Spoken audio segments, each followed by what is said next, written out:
Sindhanur KRS ಪಕ್ಷದ ವತಿಯಿಂದ ಗಣರಾಜ್ಯೋತ್ಸವ ಆಚರಣೆ.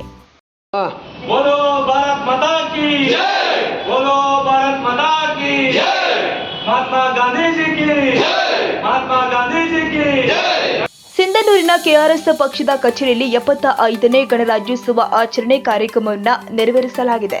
ಇದೇ ಸಂದರ್ಭದಲ್ಲಿ ಕಾರ್ಯಕ್ರಮವನ್ನು ಉದ್ದೇಶಿಸಿ ಮಾತನಾಡಿದ ನಿರುಪಾಧಿಕೆ ಗೋಮರ್ಸಿ, ಸಂವಿಧಾನವನ್ನ ಜಾರಿಗೆ ತಂದು 75 ವರ್ಷಗಳು ಕಳೆದರೂ ಕೂಡ ಅದರಲ್ಲಿನ ಅಂಶಗಳು, ಕಾಯ್ದೆ, ಕಾನೂನುಗಳು, ವಿಚಾರಗಳು ದೇಶದಾದ್ಯಂತ ಸರಿ ಸಮಾನವಾಗಿ ಇದ್ರೂ ಕೂಡ ದೇಶದ ಜನತೆ ಸಾಮಾಜಿಕವಾಗಿ, ಆರ್ಥಿಕವಾಗಿ, ಶೈಕ್ಷಣಿಕವಾಗಿ, ರಾಜಕೀಯವಾಗಿ ಹಿಂದುಳಿದಿರುವುದು ವಿಪರ್ಯಾಸ ಎಂದರು.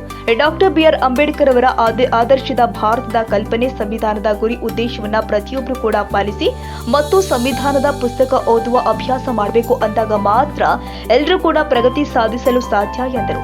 ಇದೇ ಸಂದರ್ಭದಲ್ಲಿ ಪಕ್ಷದ ಜಿಲ್ಲಾ ಪ್ರಧಾನ ಕಾರ್ಯದರ್ಶಿ ವಿಜಯ್ ಕುಮಾರ್ ಅವರು ಮಾತನಾಡಿ, ಕರ್ನಾಟಕ ರಾಷ್ಟ್ರ ಸಮಿತಿ ಪಕ್ಷ ಸಂವಿಧಾನಕ್ಕೆ ಬದ್ಧವಾಗಿ ಆಡಳಿತ ನಡೆಸಲು ಸಿದ್ಧವಿದ್ದು ಸಾರ್ವಜನಿಕರ ಜಾಗೃತಿಗಾಗಿ ಹಲವಾರು ಸಭೆ, ಸಮಾರಂಭ, ಕಾರ್ಯಕ್ರಮಗಳನ್ನು ರೂಪಿಸಿದೆ ಎಂದರು.